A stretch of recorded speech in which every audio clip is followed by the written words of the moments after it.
From the guys who brought you Fight Night picks, and for a short time, hitting above the Mendoza line, comes the Allen Brothers' next project.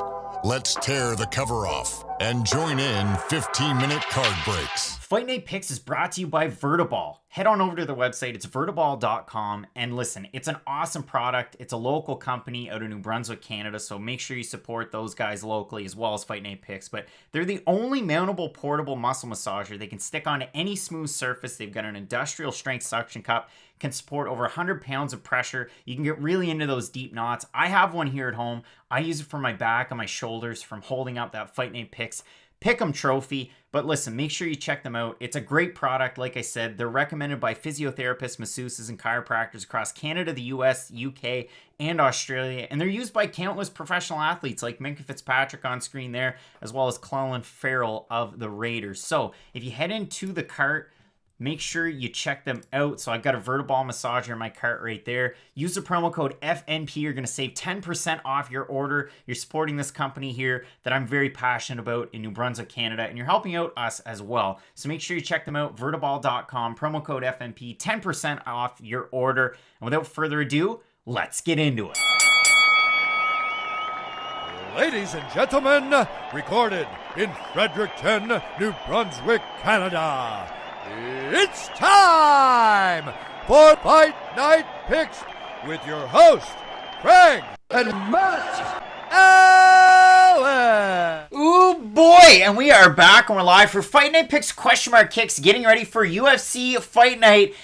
You got Giga Chikadze, you got Edson Barboza. We also have the finale of The Ultimate Fighter Season 29, of course, battle taking on one really tricky test and one of the three Urbina brothers that's had an opportunity on the show. You also have a great fight between Tercios and Highstand, as well as Petrosky versus Michael Gilmore. Don't call me Michelle. Matt, it's a great fight card. There's a lot of really interesting fights on this one. I know there's some fights where there's a huge odd disparity, but overall, I do still like the matchmaking. I think we're going to get a great card. And a lot of people, well, one person, surprised by the Spurs shirt. Hey, we still have Harry Kane.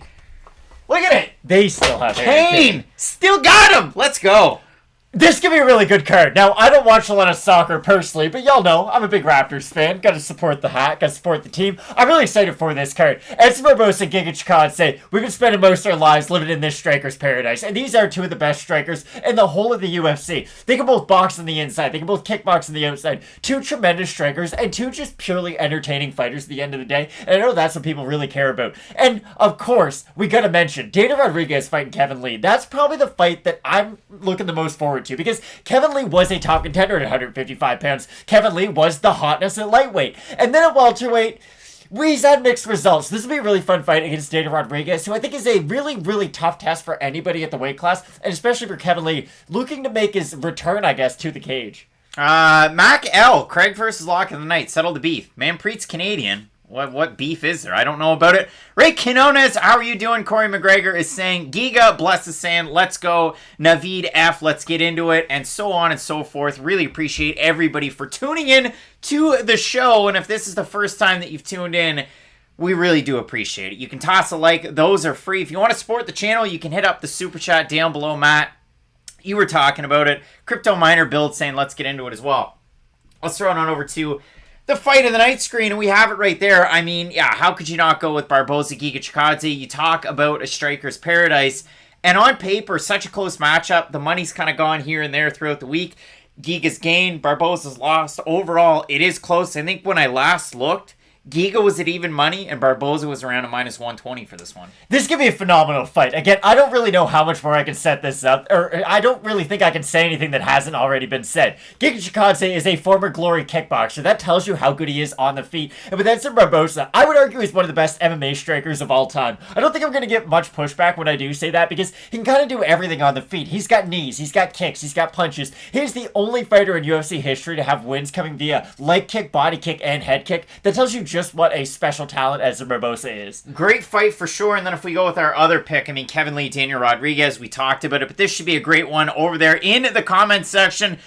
There's been a lot of Daniel Rodriguez love this week. I've seen a lot of people going with him, and it's a really weird one because Kevin Lee came out start of the week. He was absolutely a man possessed. He was on fire in the interviews. He was feeling it, but not Keith Lee. No. Was not feeling those questions. But overall, it is a Kevin Lee fight week. It kind of feels like a Kevin Lee fight week. He's going to have Dewey Cooper in the corner. He's going to have Faraz Zahabi in the corner. They've been doing their thing over Skype. And Matt, Skype worked pretty good for Max Holloway. It did. So could it work that well for Kevin Lee? We'll find out, but I love this fight. This is a phenomenal fight, and this is the most important thing about this fight, and this is something that I know we're both excited about. Daniel Rodriguez is getting a massive opportunity that he definitely deserves. How many times do we see guys on the outside of the rankings who never get either a big-name opponent or a ranked opponent just because they're a dangerous fight who doesn't have a massive following behind them? Daniel Rodriguez, I would say, has kind of reached that category. He's a tough fight for anybody in that, 10 to 15 range, I could argue, and he hasn't had the opportunity to really show it against the top level guys yet. Kevin Lee is that name. Kevin Lee has a massive following. Everybody remembers how good he was at lightweight and his title opportunity that he did have at lightweight. So this is a massive opportunity for both fighters. Yeah, and I mean, listen, if we're going to flip it back over to the main screen, you get to have a look at us a little bit more in depth. But when we're focusing on this one, Matt, it should be a great one. Should be a great card overall. And if you're really thinking about it in terms of X's and O's, 12 fights on this one. For next weekend, we've got a really good card. I know we've already started the graphics. We've already started the tape study. We got Brunson taking on Till. That should be a great one as well. Over there in the comments section, the Fashion Cold Wars. I saw you out there in the comments section. You copied and pasted what you said there. I don't see why it would be boring. It could happen 21. Friend of the show, D-Rod definitely taking this. Going to be hard for him to get taken down. He's such an awkward fighter to take on. You saw that in the Tim Means fight.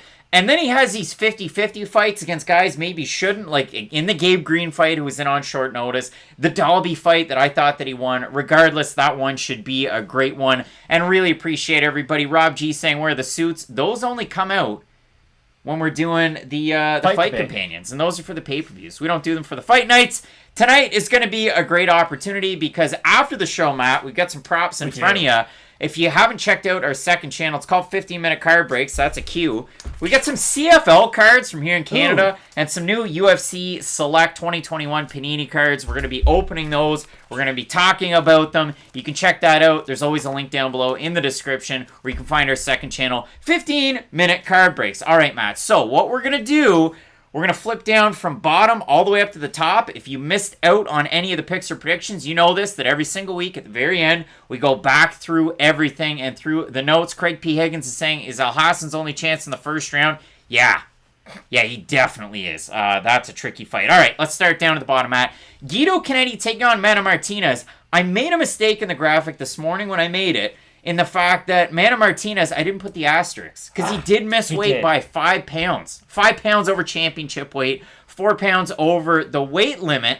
And he's taking on Guido Cannetti that, listen, is he the most ripped man at 41? Yeah, he probably is. Mana Martinez has that touch of death on the feet. Guido Cannetti has great kickboxing therein. He has really nice kicks. He throws them to the lead leg. He throws them high up on the thigh. He throws them to the body. Really likes to try and tire out his opponents.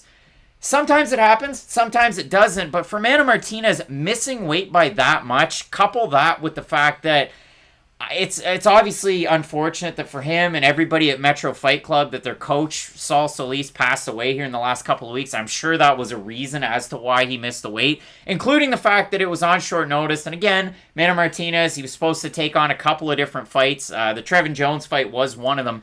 I hate that weight miss, though. That's what takes away my confidence in those kind of, I don't know, would you say that there were scorched odds? Because he was a pretty heavy favorite in this one. Like he should be, Craig. I'm done selling wolf tickets on Guido Cannetti. He is a jacked 41-year-old. I would say probably the only other guy at 41 as jacked is Guido Cannetti. Joel Romero. Joel Romero or non-USADA Vitor Belfort is what I was thinking, but still, good comparison. I still like Mana Martinez a lot in this fight because this is the problem with Cannetti. He's not that big for the weight class to begin with, and I actually do think that the added weight from Martinez is going to be a benefit for him. Now, I understand there are a lot of circumstances kind of out of his control that did go into him missing weight, and you do have to take that for what it's worth. I do understand he missed weight. It's not a great look, but I still think he's the better fighter at the end of the day. With Guido Cannetti, if he was 36 years old, maybe I would feel a little bit more confident with him. But this is the thing with Cannetti. He's not the type of fighter who can put such a pace on you to where in the third round you're so tired that the weight cut's really going to affect your cardio even worse than already was going to.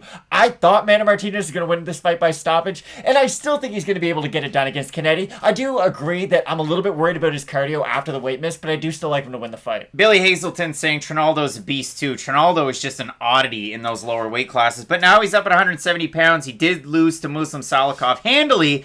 But for Guido Cannetti, 25% of the Fight Night Picks fans at Fight Night Picks over on Instagram picking Cannetti. 75% are going with Manny Martinez. No Joshua Hart parlay this weekend. Didn't have the time, I believe. Manny Martinez open a minus 225 favorite. Went as far as a minus 340. He's a minus 277 right now. Guido Cannetti, you can get him at a plus 221. If you like Guido Cannetti, like MPTV saying, could sort of see Guido lying on Manny for 2 rounds, decent value pick. Maybe if you like him that way, go for him. I laid out all the reasons at the start of the week why I like Manny Martinez in this fight. It just does scare me. Darren Sessa, 4 pounds over the limit. I thought I said that. But yeah, Matt, it's a tricky one, but yeah, I do like Manny Martinez here. Also featured in the Looking for a Fight episode this week, where he continued to kill it over with Fury FC. Matt, our next fight, we have Jamall Emmers taking on Pat Sabatini. And the great thing was, a lot of people saw this one as very close in the comments section. I had this one as a 50-50. If you're a big Jamall Emmers fan, you probably point to his win over Corey Sandhagen. If you're a big Pat Sabatini fan, you probably point to, well, his last fight against Tristan Connolly, where he was able to out-grapple him until the third round, where it got a little close, but still, for Pat Sabatini, wonky striking on the feet, nice power, I like that. That's not something that usually you see it of a guy that's so good at grappling. For Jamall Emmers, he had that herniated disc injury, he had that fight against Chaz Skelly where Chaz was out there kind of getting limber in the octagon, Jamall couldn't make it.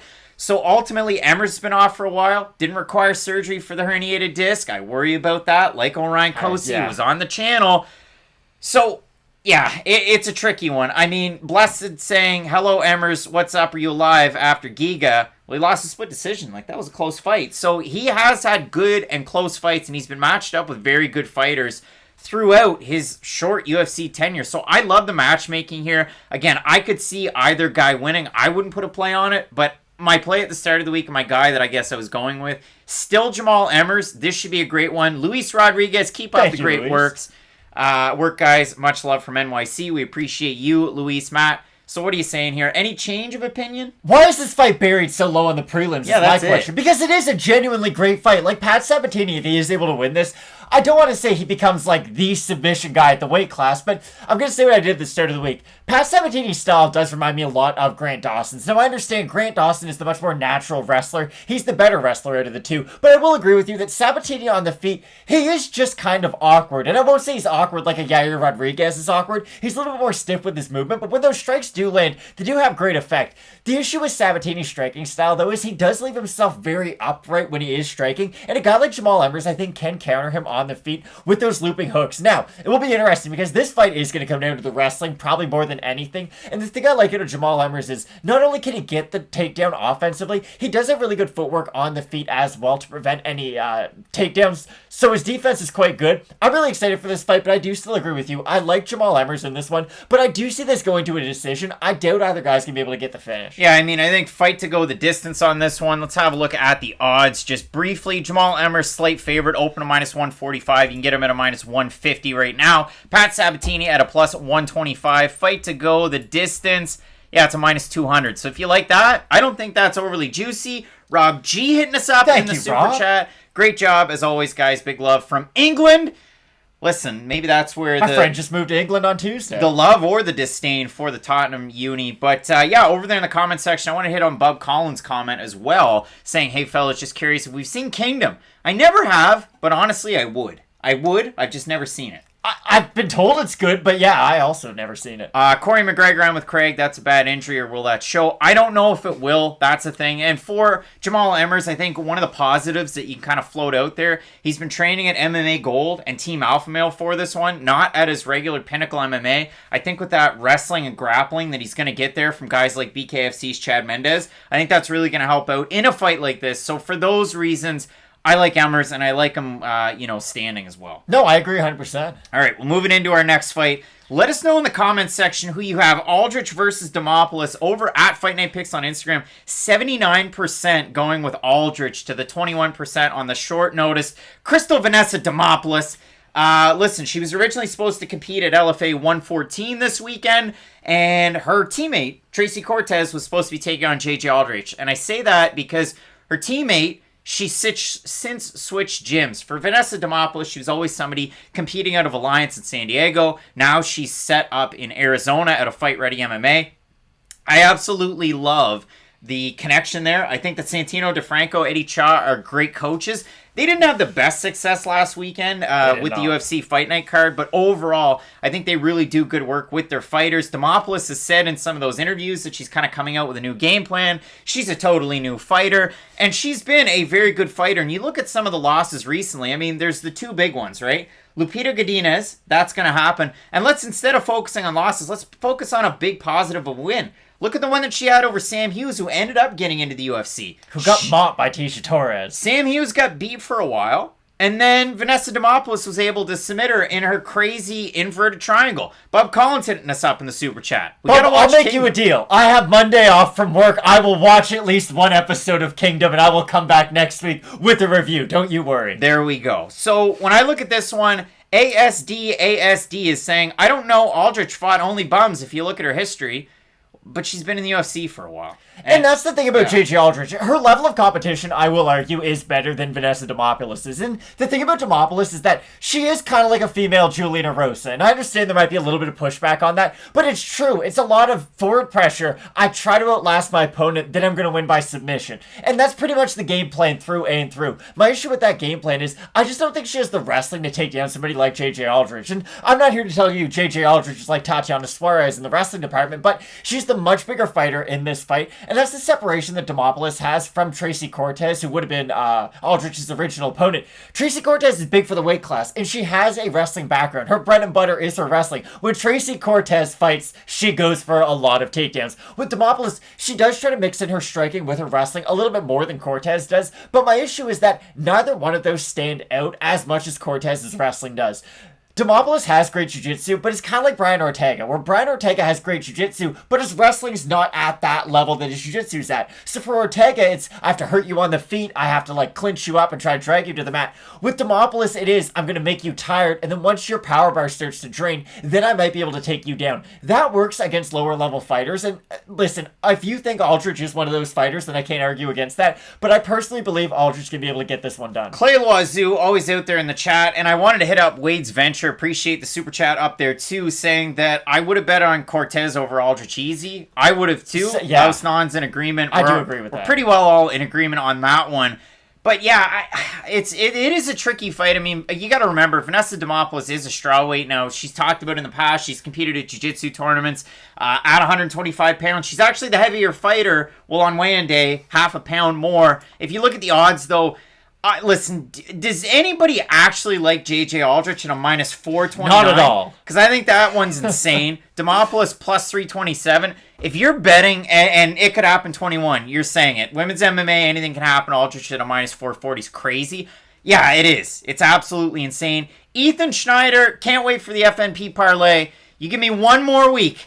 One more week. Either way, Spear MMA info as always. One more week. Thank you, Ethan. I'll bring it back next week. I just gotta, get past the 1-8-1 record from like a month ago. I'm still a little crazy on that one. But when I look at this one, Matt, yeah, I mean, for me, JJ Aldrich with her offense, with her pressure, she had a really close fight against Courtney Casey, so that's kind of scary. Yikes. But yeah, I still have JJ Aldrich in this one. No, I agree. Probably by decision too. I doubt this fight's going to be nominated for Fight of the Night.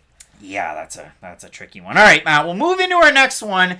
You have Dustin Jacoby taking on Darren Stewart. Now, Darren Stewart weighing in, 204.5. Dustin Jacoby weighed in at like 203.5, which is kind of weird. But you look at it, I mean, Darren Stewart, longtime middleweight, had success there, has big wins. And then for Dustin Jacoby, he's on this win streak. Now, in his last fight, he took on Iwan Kutselaba. Was it a 10-8 first round? Yeah, it probably was. I had a 10-8 for Kutselaba. In the second round, in the third round, then I really thought, okay, Dustin Jacoby's got this one. He's stuffing the takedowns. He went for his own takedown in the third round, and his takedown defense throughout both UFC tenures has been all right, but that Cutelaba fight, he got taken down a lot in that first round. So watch out for that when he takes on Darren Stewart.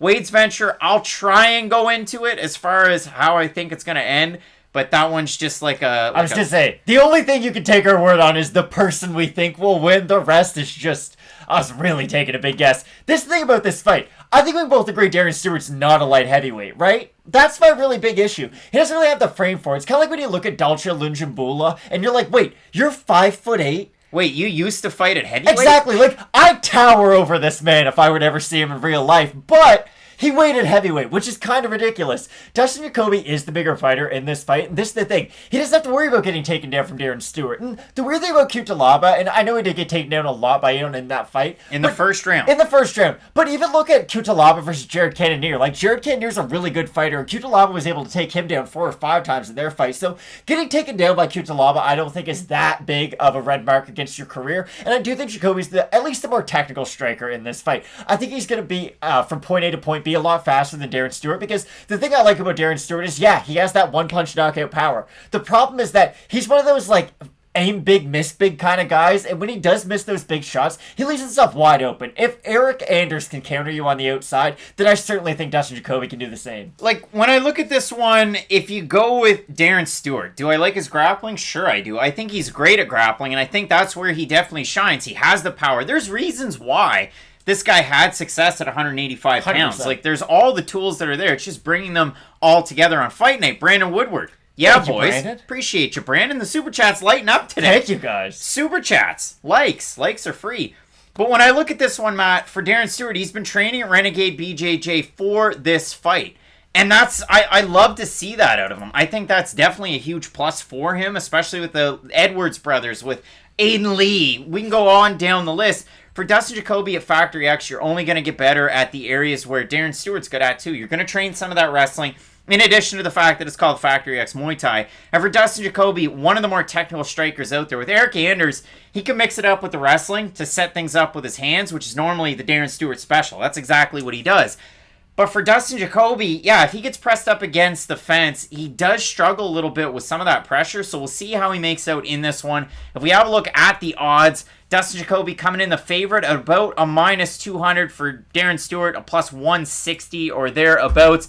And with the fans over at Fight Night Picks on Instagram, Matt, 63% Jacoby, 37% going with Darren Stewart. Let us know over in the comments section who you have in this one. Sean McMinn hitting us up in the Super Chat as well. It is lighting up this weekend. But yeah, for me, I like Dustin Jacoby as the more polished striker. But if Darren Stewart's going to go out there and get the win, I think he's going to be able to get it done on the ground.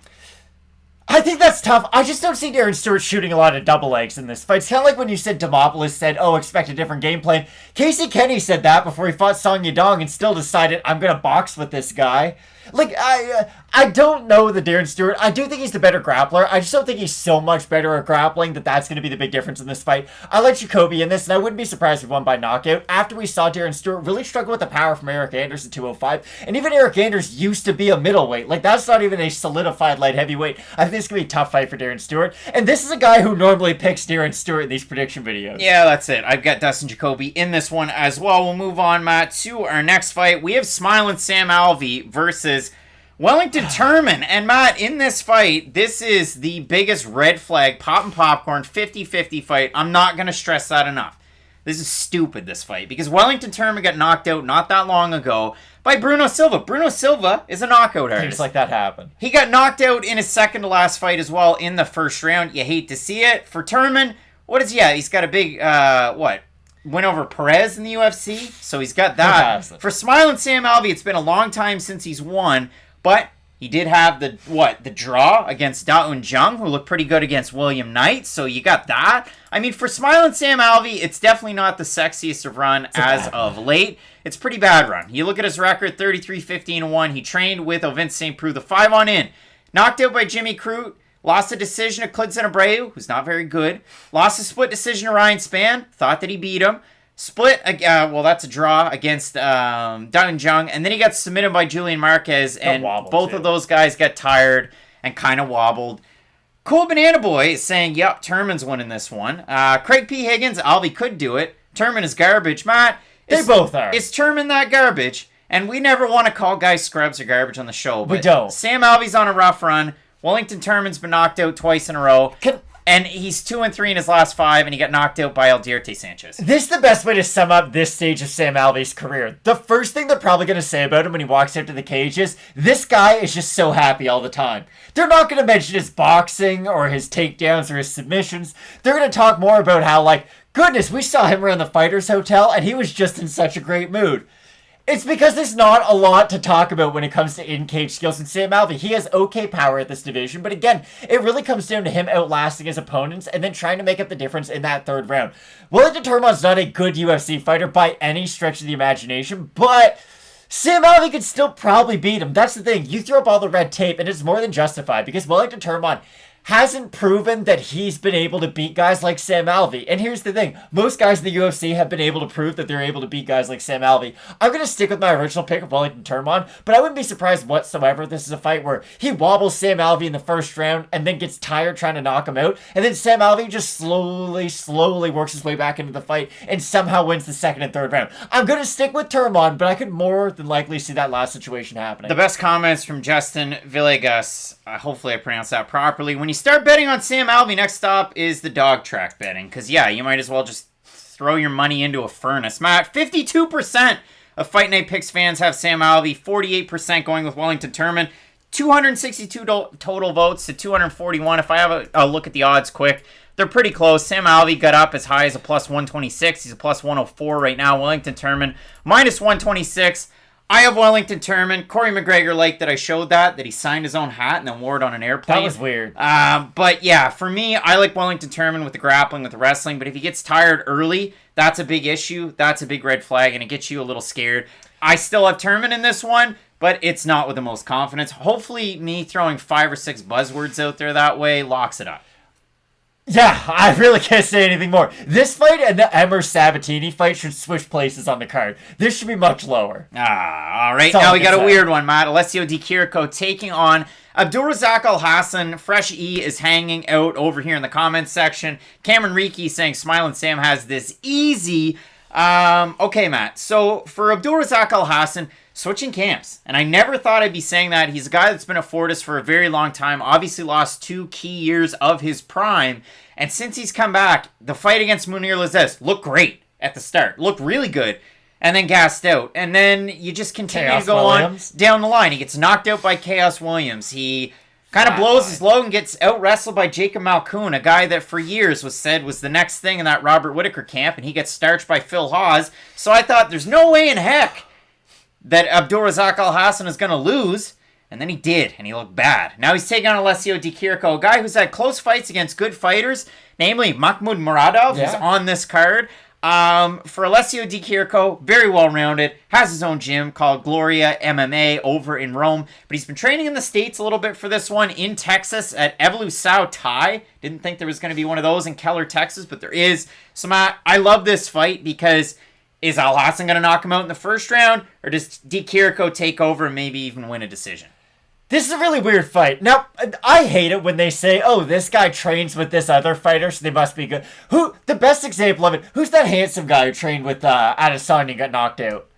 Carlos Ulberg. Thank you. That guy they were hyping up like he was the next big thing. And then he gets flatlined. Like, I just hate it when they're like, oh, he's in the gym with this guy, so he must be very good. And Jacob Malkoun was kind of one of those fighters. And the fact that he went out there and blew the doors off Abdul Razak Alhassan was kind of disappointing because that was the fighter who at welterweight was starching like really good fighters. You don't beat Sabah Hamasi and Nico Price by accident. Those are 2 solid welterweights. And I know there were some extenuating circumstances that we won't have to get into on this show about why he was out and why he lost a couple years of his prime.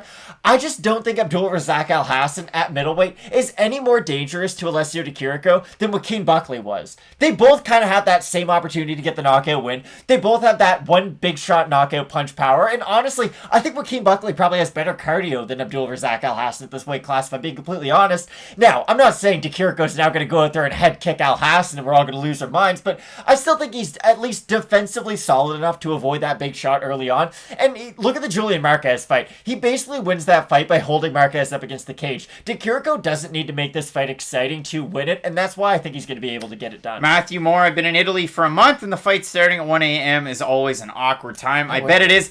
I gotta be honest. I mean, doing question mark kicks starting at 6 o'clock our time is cool. Like, I like it. But then I don't like the byproduct of that the main event's probably going to get done around 2 o'clock in the morning our time, and that sucks. It sucks. But yeah, when I look at this one, if we have a look at the odds, Abdul Razak Alhassan, a plus 200 underdog or thereabouts. Alessio Di Chirico, minus 251 is the average over on best fight odds. I like Di Chirico for the well-roundedness, and he's a guy that can get out of the first round. So for those reasons, I've got him in this one. But yeah, it is what it is. Brandon Woodward saying better than ending at 1 a.m. 2 a.m.'s just as bad. It's so bad. Sage Lawrence, did you miss the QMK parlay? I haven't done them in a few weeks. I'll get back to them. Don't you worry. Matt, our next fight. Mahmoud Muradov taking on Gerald Meerschaert. I like Gerald Meerschaert. He's the first fighter I ever saw win in person at an actual MMA event. He beat Ryan James in Halifax. He seems like a nice guy. He seems like a good coach. He's the biggest underdog on this card, and I don't see him beating Mahmoud Muradov. I can't disagree with any of that. Mahmoud Muradov has a lot of hype behind him, and it is justifiable. Like, he has really good hands, he's got good takedown defense, and honestly, that's good enough to take you pretty far in the UFC. With the thing about Muradov is, at, I guess, middleweight, light heavyweight, and heavyweight, you see less combination punchers. It is a lot more single-shot guys, and then you see the guys who do throw in combination or have a lot of volume make their way to the top of those divisions. The guys like Stipe Miocic, Cyril Gane now, for instance, he's more volume over power, I would say. Volkov's another guy. You can go on down the list. The guys at the weight classes who do really well have really high output even at the higher weight classes, and that's what Mahmoud Muradov has. He has that great combination of power and punching combinations, and that's why he should be able to get this done with Gerald Meerschaert. The thing about Gerald Meerschaert is, yes, he's got better jiu-jitsu, but his wrestling is not at the level of his overall grappling. And I don't think Gerald Meerschaert's going to be able to go out there, put them tangs on Mahmoud Muradov, as Shannon Sharp would say, and hurt him. Mahmoud Muradov on the feet is not going to get hurt by Gerald Meerschaert. I've said some things in the past that I've come to regret, like Jacare Souza will never get submitted, then he immediately breaks his arm in the next fight. But I'm pretty confident in saying this. Mahmoud Muradov will not get hurt on the feet by Gerald Meerschaert, and that's an FNP promise. I like Mahmoud Muradov quite a bit in this fight, though. David Caldwell saying throw these guys some likes. David Caldwell, I mean, they're only a quarter of the people here have tossed in a like. It takes 2 seconds. Toss that like. We'd appreciate that. And maybe I'll drink some more of my chaga. Blueberry and spruce. It's the most Canadian drink you can find. I don't know, Matt knew that's what I was drinking. Yeah, I'm drinking spruce. Rob G, why do they keep giving Meerschaert killers? Because sometimes he wins. Like, he does. Remember the Oscar Piata fight? He was he was an underdog in, what was it? I think I said it in the original video. I think it was 6 of his 7 fights, like, coming into this one. Let me find it. You can continue telling us. I think the Ryan James is the only fight that he was the favorite in. And I don't really know how last time that Gerald Meerschaert was a favorite was in the TUF 26 finale against Eric Spicely. 9 fights. December 2017 is when that was. Crazy. I like Muradov inside the distance, and I'll leave it at that. Muradov, 85% of the Fight Night Picks fans have him to win. 15% have the man himself, Gerald Meerschaert. If you like Gerald Meerschaert, you let me know. They're trying to send GM3 a message. Go home. Big Fresh, no, don't put all your money on that. Because that, of course, I said Muradov's not going to get hurt on the feet. So Gerald Meerschaert's going to land like a leftover hand from hell and probably drop him. McNugget Jones. I miss going to Portland, Maine. I miss it so much. Matt, city. Andre Petrosky's taking on Michael Gilmore. And for Michael Gilmore, he was an alternate short notice call-up over on The Ultimate Fighter. And he ended up losing in his fight to Gilbert Urbina, who's also on this card. Now, for Gilmore, he's got a little bit of karate in his back pocket. He has a little bit of wrestling in his back pocket. He was a bit of a football player. Really a jack of all trades. A guy training out of Murcielago MMA in Michigan with the Joaquin Buckleys, the Chaos Williams, and so on and so forth. Michael Gilmore, if I'm not mistaken, also fought Chaos Williams as an amateur. For Andre Petrosky, this guy had the wrestling background in his back pocket. He went to college for it. Didn't really work out at UNC. Didn't really work out at the D1 school that he went to in, I was going to say Penfield. Like Not everyone turns out in UNC. Look at Tyler Hansborough. Yeah, well, he was a former Raptor. But if you look at it for Petrosky, it didn't work out for him at Pennsylvania, one of the satellite schools it seemed like that he went to. And then he ended up in D2, and I don't think it worked out there either. But you can see when he fights that he definitely has that wrestling background in his back pocket. but he gets tired. And of the two big fights that I've seen him lose, the one against Aaron Jeffrey where he gets kind of reversed and Jeffrey ends up finishing him, the one against Brian Battle, he just kind of gets tired and puts himself in bad positions, or he finishes his opponent really quickly. Petrosky is just a classic example of someone who blows their load too early, and there's really no other way of saying it. Michael Gilmore has a chance in this fight, because if he can get past that big first storm, he might be able to outlast him, and like you said, karate his way, kind of point fight his way in that second and third round, because the thing about Gilmore is that he has my favorite kind of takedown defense. He does have pretty good footwork. The thing about Petrosky's takedowns, though, is he chains them together, and that's kind of the kryptonite for guys who use their footwork to get out of takedowns. If you can get your hands on them and start chaining your single legs together with your double legs, then normally you are able to chain together a takedown, and that's really going to be the key for Petrosky in this fight. I do think you will be able to get that takedown early on in this fight, and that should allow him to conserve a little bit more energy, especially if he's able to just stay on top and be really heavy on top in that first round, because if you can just make Gilmore work off of his back, then I do think Petrosky will be able to at least even the playing field in terms of cardio as they're going down the stretch.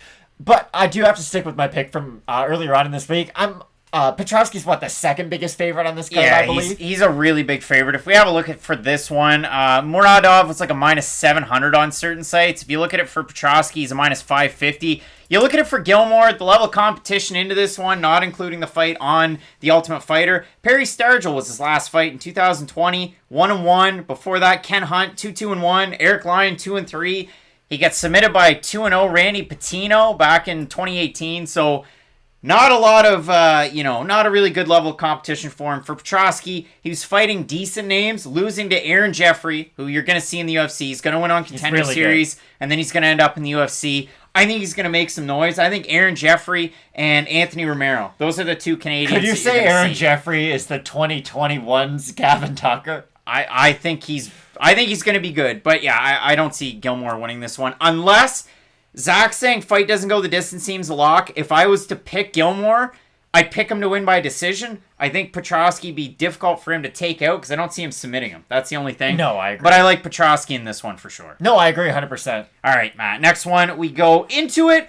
We have Kevin Lee versus Daniel Rodriguez. Let us know in the comments section who you have in this fight. Because for Daniel Rodriguez, it's been a crazy run, right? Like, he was getting ready for Abubakar Nurmagomedov. Abubakar's out. Then he takes on Preston Parsons, who's a jiu-jitsu ace. And he knocks him out. That fight was messed up. And then, yeah, it probably shouldn't have happened. That was terrible matchmaking. But now he gets Kevin Lee. So you had a camp and I'd say a quarter to get ready for a wrestler-grappler. And now you get Kevin Lee. And he's been training at Syndicate MMA to get ready for this fight. Kevin Lee's been getting ready in Vegas. I like the connection. I always will. I joke about it. But I look like I have basketball arms. Not like little Matt Serra arms, but basketball arms. But Dewey Cooper, training with Dewey. Doesn't like sleeves. So ultimately, we get a great one. Andrew Bonifaz, you're usually the rib king, but saying Kevin Lee has 2 injured knees. So he's coming back off the double ACL injuries. He's coming back off a rib injury that he talked about with Ariel Helwani earlier this weekend.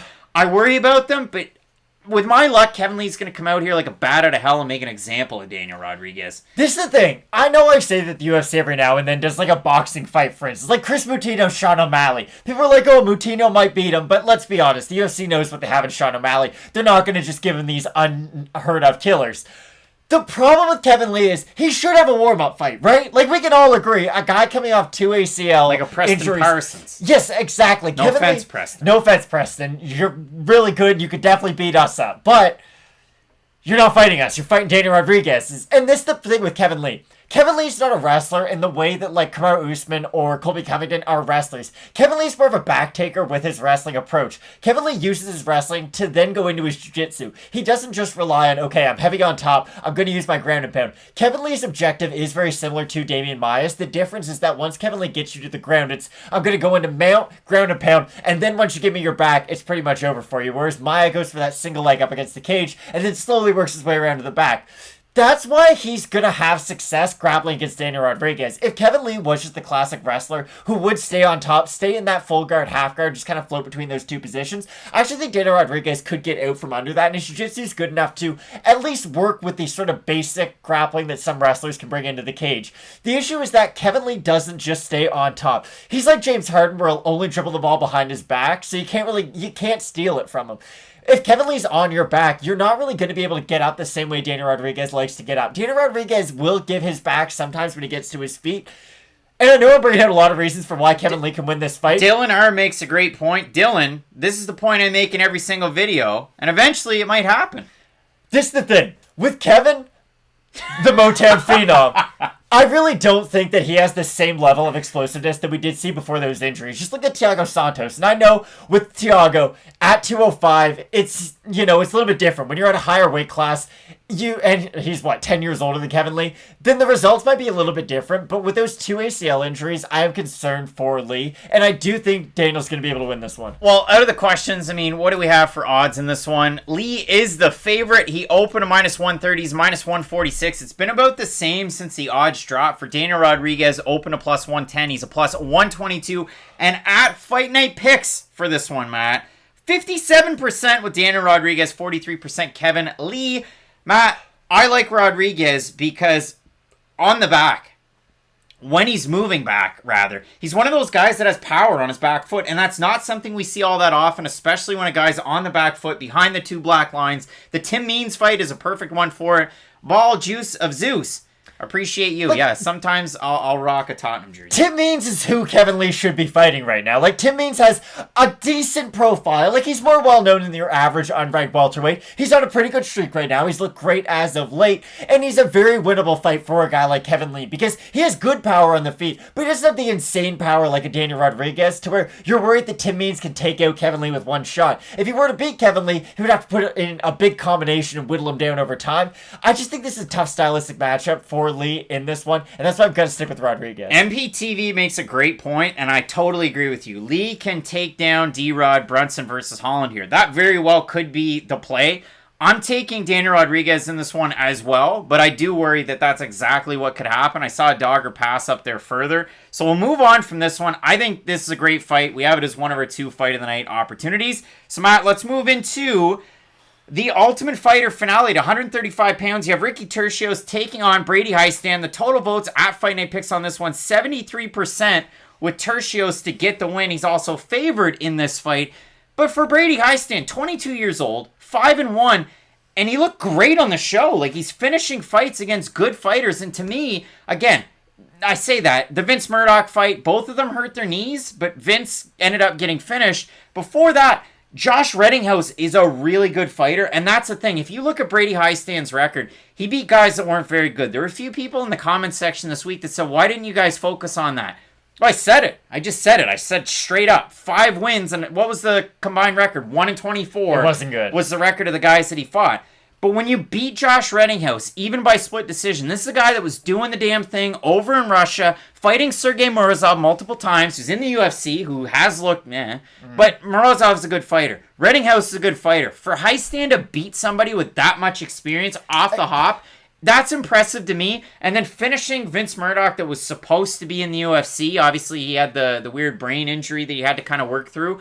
I love that out of Hiestand, but he's coming in here. Hiestand's got great wrestling. He's got great pressure. Ricky Tercios is really well-rounded, and he also has a great level of competition all the way up through. The thing about Ricky Tercios was he stoned on media day? He was having so much fun. He was just happy to be there. He loves the UFC. He's a really fun character inside the cage. Our friend Brandon, if he's watching this, looks and sounds just like Ricky Tercios. Ricky Tercios beat the brakes off him, though. The thing about Tercios is that he is really well-rounded. The thing, though, that could get him in trouble in this fight is the wrestling defense. Hiestand is the better wrestler, and again, I always think about the Mike Trezano, Luis Pena Ultimate Fighter finale, because I thought Pena was the better fighter out of those two. But the wrestling of Trezano was just so dominant in that fight that we didn't really see the rest of Pena's game. That could be a possibility here. The only problem with Hiestand is that we did a lot of MMA math to start bringing up why he could be competitive in this fight. I just think Tercios is going to be able to hit him from so far across the cage that Hiestand won't be able to have his wrestling really as an advantage in this one. I do think the range is going to be in trouble for him, and I do think that the kicks of Tercios are going to be in trouble for Hiestand.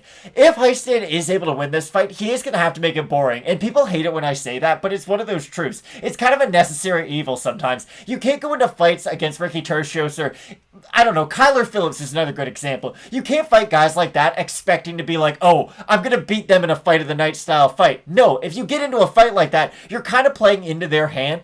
And personally, I think Tertius is going to be around in the UFC for quite a while if he is able to get this win, and I do have to stick with that pick. Louse Non saying Ricky's very happy fighter and feels it's an honor to be in the UFC. Matt, Brady Heistan, younger fighter, has the wrestling, smaller cage. If we have a look at the odds for this one, like I said, 73% at Tertius to get the win. Ricky Tertius, slight favorite at a minus 159. I guess if you want to call that slight. Heistan coming back at a plus 133. I have a hard time with this one. Austin Laxton over in the comments section. John Simon, why no betting guide? Because there was a lot of combat sports out there this weekend. And we're trying to get ready for next weekend. And Joshua Hart's busy with his work too. So that's the way that it happens. I like Brady Heistan in this fight. I'm going to switch the pick here. Again, I thought about it all week. I thought about the wrestling aspects and the fact that in some of Ricky Tertius' other fights, he gets out-wrestled in the first, the second's competitive, he wins the third, and then he ends up winning a fight. I think Brady Heistan has that motor on him, and for those reasons, along with the wrestling, I think the pressure is going to be an issue for Tertius. I see this one as really close, just like Luis Rodriguez is saying. So that's the thing. If I'm 50-50 and I flip my pick, I have a hard time. But I'm going with Heistan in this one. You've got Tertius. I'm not even going to lie, Craig. I'm kind of surprised you switched the pick, because I was actually going to say Tertius by stoppage, if I'm being completely honest. I do like the staying power of him, and that's the thing. If he does have success early on in this fight, I kind of liken it to Max Holloway fights. If Max Holloway beats you in the first round, you're screwed, because it's just going to keep on getting better for him from there on out. I will admit that if Heistan does have success, it probably will be early on in this fight, but personally, I think if Tertius can win this first round, he will be able to make the second look even worse, and I could see him even getting the stoppage in the third round. Ryan Warren, we appreciate you. You toss us a like, it'd be great. Listen, we had 300 last weekend, and I ate some really hot chips, and they're still in my cupboard. I ate them too, but didn't react, Craig. No sell. Give me a break. You were coughing. Matt, Brian Battle's taking on Gilbert Urbina.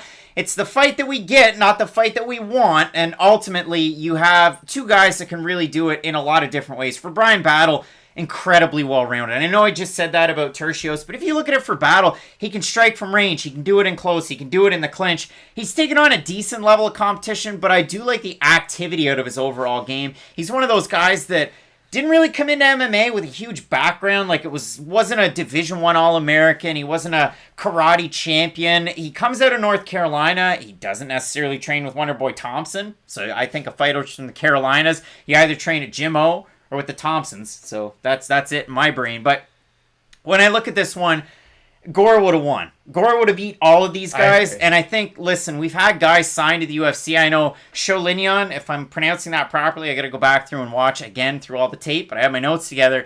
He was the guy at 135 pounds they wanted to win. He was a dominance MMA guy, like, he gets the rub. He has almost 20,000 fans or followers on Instagram. That means something, and he trains with some of the best guys in the world. He's getting an opportunity against Jack Shore next weekend, and that's a UFC contract to fight Jack Shore. So Tresean Gore better friggin' get a UFC contract, and if he doesn't, Bellator better line up and give him all the money they have, because I love Tresean Gore. But in this fight, we won't talk about Gore, we'll talk about these guys. I think it's great. I know Gilbert Urbina gets sat down by 3 or 4 jabs in the first round and a half of the fight against Gore, but apart from that, Urbina is a very complete fighter. He also has the wrestling, and he can do a great job from striking on the outside. The problem is he leaves himself wide open when he does strike on the outside, and he is similar to Hector Urbina in that fashion. I hate to say that he is a carbon copy of his brother, because they are different fighters, but their striking style is very similar. It's a lot of that downhill, kind of wide, looping hooks. Good body kick, I will give him that, but the issue is he does leave himself really open on all those strikes. Right as I walked into this office, Craig was watching this Showtime countdown for Tyron Woodley versus Jake Paul. Not to call you out, but Jake Paul was showing how he's throwing punches, and he's leaving his hand down as he's throwing his hook. That's very similar of Urbina. You're supposed to have your hand tight against your face as you throw your hook, so you're ready for any counters coming down the middle. That's not something Urbina does, and honestly, I do like the straight shots of Brian Battle quite a bit in this fight. I agree with you. Gore would have won this without a doubt if he could have stayed healthy and made it to this show, but I do have to stick with the pick on Brian Battle. I think he's a much more accurate striker, and he has the much better staying power to both these guys. Motive Nation, I'll respond to your comment by saying that they had a season of The Ultimate Fighter. You have to have a finale somehow. So if you don't like the show, I don't like the show. I don't watch it, but I watch all the fights through it, and then I watch these guys' careers unfold. But I will say, don't cuss over in the comments section. We don't need it. It's that bad juju. And then, listen, everybody loses. But, Matt, when I look at this one, I do think it's a good fight. If you have a look over at the odds for this one, Brian Battle coming in a minus 185 favorite or thereabouts. Gilbert Urbina on short notice, plus 155. The fans at Fight Night Picks, 65% Battle, 35% Urbina. If you really like Gilbert Urbina, you let us know. But yeah, for me, I'm going to be going with Brian Battle in this fight. No, yeah, I also have Battle. All right, Matt. Both of us going with Battle. Matt, our main event of the evening. There's a lot of people from Georgia over in the comments section. They're filling it up so far. And they're not going to like what we had to say at the start of the week about this fight. But I will say, it's a really close fight. Like, you have to appreciate that. A fight of the night doesn't normally end in the first round. It's with few exceptions do they end in the first or the second. And this is a 5-round fight and a striker's paradise. Right now, this is a pick'em fight, though, and I disagree with it. I honestly think Edson Barboza should be like a minus 180 right now, because Giga Chikadze has one quality win in the UFC over a top-level guy, and the top-level guy was way past his prime. Again, you might not like that fact, but they are facts. He had a close fight with Jamall Emmers, so I think he's a good fighter. But it's not like Jamall Emmers is getting ready to fight Edson Barboza anytime soon, and just look at what Edson Barboza did to Shane Burgos. Shane Burgos, oddly enough, is, I'll say, a tough stylistic matchup for Barboza, but also he's kind of an easy one for Barboza because he is so boxing heavy. Edson Barboza was a better boxer than Shane Burgos in that fight, though. And again, I don't often do this, pat myself on the back a little bit. I thought Giga Chikadze was going to blow the doors off come Swanson, and I didn't think that was a competitive fight going into that fight anyways. We didn't learn anything about Giga Chikadze in that fight, I guess is my big point. Everyone loves to show the highlight, oh, it's the Giga kick, oh, it's the Giga kick. You body kicked like a 38-year-old fighter who is susceptible to body shots. Come Swanson kind of like is Matt Brown. He is kind of like Matt Brown, where when he gets hit to the body, he can get stunned that way. Chikadze's look good as of late, but again, beating guys like Jamie Simmons, beating Cub Swanson does not prove to me that you're ready for a guy like Edson Barboza. I think Barboza has a massive speed advantage in this fight, and I also think he has the power advantage too. If it was just the power, and if Giga was the faster fighter, especially with the hands, he might be able to counter Edson, but the problem is Edson Barboza is so good at boxing now on the inside that I struggle to think about which range Giga's going to have success in, because I think at long range he's going to really struggle with the kicks of Barboza and the speed of Barboza, and I think in close the elbows of Barboza and the knees at the middle are going to cause Giga a lot of trouble as well. I think at range Giga Chikadze is going to have a lot of success. I think that's where you're going to see him have his most success, but I think for Barboza it's in tight. It's with those boxing combinations. I definitely think he has superior boxing in this fight up and close. Gio is saying, fight picks, you already lost money. Well, I didn't because I'm doing the show. Barboza isn't I don't think Barboza's fragile at all. Here's the weird thing. People like to think that Barboza has a bad chin because he has been stopped in the past, but look at his fights and look at the amount of punishment that man is willing to take. The Khabib fight could have been stopped 30 seconds into it because we all kind of knew what was going to happen, and he still eats like 400 ground-and-pound strikes, but in the third round of that fight, and that is the important thing, he's throwing flying knees and wheel kicks against the greatest fighter ever. Edson Barboza will huff and puff from the first round, and he could still not do it in the fifth round. It's just like Nicholas Dalby. It's that Wim Hof Viking breath. You just gotta feel it the whole time. But yeah, I look at it here, and I mean, Ashley, appreciate the just liked and subscribed. I mean, that's great. Well, look forward to watching you guys every week. I appreciate that. There's been kind words throughout on this one. And hey, at the end of the day, we can all disagree on these fights, and that's fine. If you really like Giga Chikadze, let us know in the comments section. That's the best part of the show, is being able to go back and forth with everybody. Exactly. We don't know what's going to happen until they do fight. No, I mean, if we were clairvoyants, we wouldn't be doing this show. We'd be on a yacht at millions of dollars. But if you look at this one, Chikadze coming in, he's won so many fights in a row, but the last 5, Jamall Emmers by split. He beats Irwin Rivera. Yikes. He beats Omar Morales. He looked good in that fight. He looked really good in that fight. Morales looked really bad. I think we both had Morales in that fight. He beat Jamie Simmons, and he knocked him out, who was in on short notice, and that was a mismatch, and that fight never should have happened. And he knocked out Cub Swanson. For Barboza, the losses, you got Gaethje got knocked out. Paul Felder split. Dan Ige split. You can make a case either way. I still feel more strongly that he beat Dan Ige than he did Paul Felder, but the Felder fight was really close. Yeah. Then in his wins, Makwan Amirkhani, he mopped him, and then he knocked out Shane Burgos, and he looked great. So, again, Gio07, Giga by first round TKO. I'll tell you this, Gio07, I'll write this one down, and for Gio Shalamberidze, hopefully I pronounced that somewhat close to right. No, I don't mean anything by it if I didn't. You're going to come back after the fight. Don't cry, boys. And other Gio, So all the Geos that are out there. Listen, you can find him at Craig Allen FNP on Twitter. If Giga wins, I'll do the Poirier hot sauce shot because I have one and I just bought a new bottle of it today in town. But I don't see him winning it. I mean, 65% of the fans above, they're going with Barboza. 454 total votes here on YouTube. Thank you, MPTV. That's very. I still have Edson Barboza. I think from long range, Giga can have a lot of success. In tight, I think Edson will. Giga could definitely hit him with an uppercut, hot and heavy on the way in. But I don't see it here. Edson has the better cardio, too. Again, Edson Barboza has been in 5-round fights before, and he's been in 5-round fights where he's had a lot of output. Even look at the Kevin Lee fight. And I understand I'm bringing up losses, but even in losses, you can still take some positives from them. Kevin Lee took him down at will, had really good ground and pound, but when it was on the feet, you always felt like Kevin Lee was in trouble, and that's the thing about Giga Chikadze. He doesn't really have a backup plan if the striking isn't going well. Edson Barboza has an okay double-A takedown. I understand it's gotten him into trouble against guys like Tony Ferguson in the past, who have really good submissions based off sloppy takedowns, but I do think that Edson Barboza is also the better grappler in this fight. I think he has the better cardio. I think he's got more power, too, so because of all those reasons, gotta stick with the pick of Edson Barboza. But again, we've said this quite a few times. This probably will be your fight of the night when things are all said and done, and I could not be more excited for tonight's main event. Can't wait for this one, Matt. Let's whip it back down from the bottom all the way back up to the top. If you can toss us a like, 545 tuning in right now. It just takes 102 more to get above 300. That's the goal for every single week, and I think we can get it done. But Matt, so many good fights on this card, so many odd sets of odds, I guess, too, because there's some that just aren't close at all. But we start everything with Guido Cannetti, Mana Martinez, Cheeky Woodley versus Paul Pick. We're MMA guys. I'm going with Woodley. I'm going to say Tyron Woodley as well. All right, Matt. Cannetti versus Martinez. I had a lot of faith behind Martinez before the weight miss. It scares me off of the bet, but I still have Martinez as the pick. No, I agree. I still like Martinez. Guido Canetti's just not the same guy he used to be, and even the guy he used to be wasn't even a ranked fighter.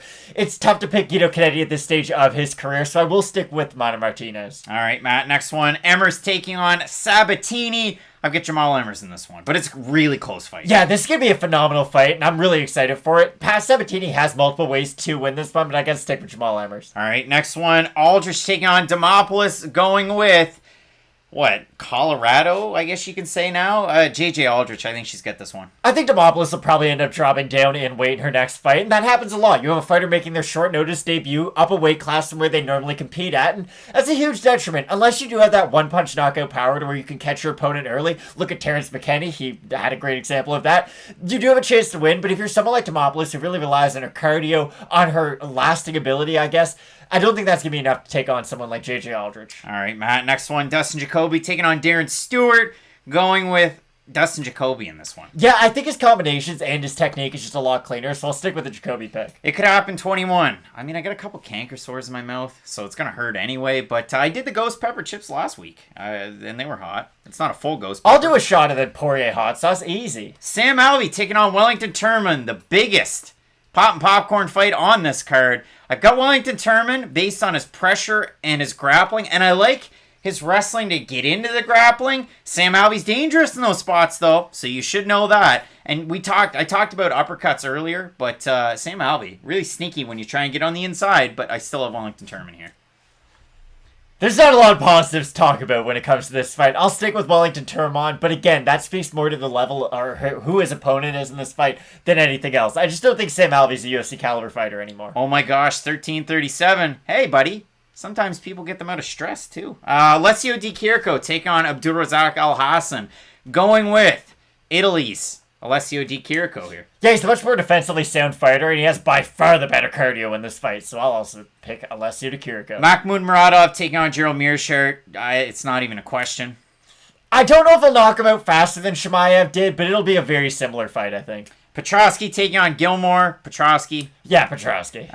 Your next one, a little bit more of a conversation. Kevin Lee, Dan Rodriguez is such a good fight. Motive Nation saying D-Rod's one of my favorite fighters, but I think he's going to be held down in rounds 2 and 3.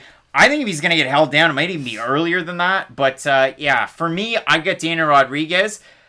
We'll see. We'll see how Kevin Lee rebounds. This is the fight that we kind of know, okay, how good is Kevin Lee still? This is like when Brandon Roy went to the Timberwolves and it was after all the knee surgeries. You didn't really know where you were going to get. Yeah, it was good for a couple of games, but I would say as a whole, he wasn't that great. You kind of realized that the injuries had taken their toll. This is his opportunity. It's either going to go great, he's going to take down D-Rod, take us back and choke him out in a minute, or he's going to get hit by one of those massive hooks that D-Rod can land. I'll stick with the Rodriguez pick, but this fight could go any which way, and I think that's why we both like it so much. Next fight, I switched the pick. I'm going with the small cage, the small young man. I'm going with Brady Heistan in this fight against Ricky Tercios. But again, if it's a 50-50 for me going into it, and I see it as that close, I'll take the value in the guy that's the slight underdog here. Lesser competition as a pro, good competition on the show. We'll see how that knee injury plays out, though. Wow, Craig, spitting bars. Do you like my flow? I don't. Ricky Tercios should be able to win this fight. I like him at long range, and that's the thing. When nothing is happening in this fight, he'll still be the one winning, and that's the really important thing. On the feet, he's going to be able to hit Heistan from where Heistan won't be able to hit him. I do think it'll be a very fun fight for as long as it lasts, if it does result in a finish, but I'll stick with the Tercios pick. What made me change my pick was the question from Laosnan.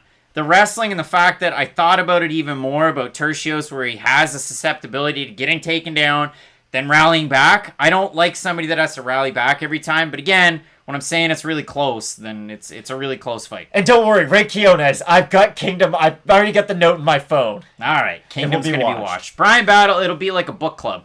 Brian Battle's taking on Gilbert Urbina. Another decent fight from the Ultimate Fighter. Not the fight we wanted, but the fight that we get. I've got Brian Battle here. Yeah, I also like Brian Battle in this fight. When's my album drop? In 2022. Wow. When the world opens. We've got a great one here. Edson Barboza taking on Giga Chikadze. Such a good one. Just about everything for me on this card's Pop and Popcorn. I'm going to sit back. I'm going to enjoy it. We're going to film a video right after this. Really actually excited about this. We're going to open some Panini Select at 15-minute card breaks. So if you're not subscribed over there, you should. But Matt, Barboza taking on Chikadze. I'm taking the guy that has the longevity with the promotion.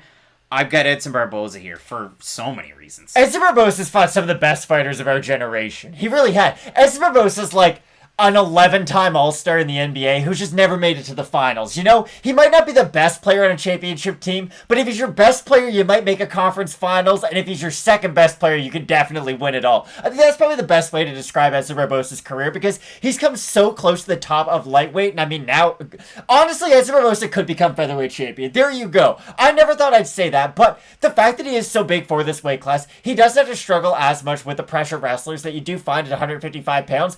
If he is able to win this fight, I could see a world where Edson Barboza really can become the 145-pound champ. And I guess at lightweight, that was never something I thought would ever happen. I'll stick with the Barboza pick, but this should be a phenomenal fight. Love this fight, Matt. This should be a great one. Barboza, Chikadze. We've already gotten into our tape study. We've gotten into our graphics for next weekend's card. It's the rebooking of Brunson versus Till. All sorts of great ones over there. Make sure you tune in for that one. If you're not subscribed, do it. If you want to toss us a like, do it. It's free. And make sure you check out 15-minute card breaks. We're going to be shutting this one down. We're going to be heading over there. We're going to be shooting those videos. You can always find us at Fight Night Picks on Twitter and Instagram for more fights. If anything breaks, if anything changes, you can find that info there. Listen, it's a great time to be a combat sports fan. Hey, there's even MMA coming back to the Maritimes with FLA2 next month. And next month's almost here, so it should be great. Appreciate everybody over there in the comments section. Matt Adams, Craig P. Higgins, Austin Laxton, Clay Loiseau, Dylan R. Everybody that's there every single week. It should be a great night of fights. You guys enjoy them. And as we always say here with Fight Night Picks, let's get into it. Ladies and gentlemen, recorded in Fredericton, New Brunswick, Canada. It's time for Fight Night Picks with your host, Craig and Matt.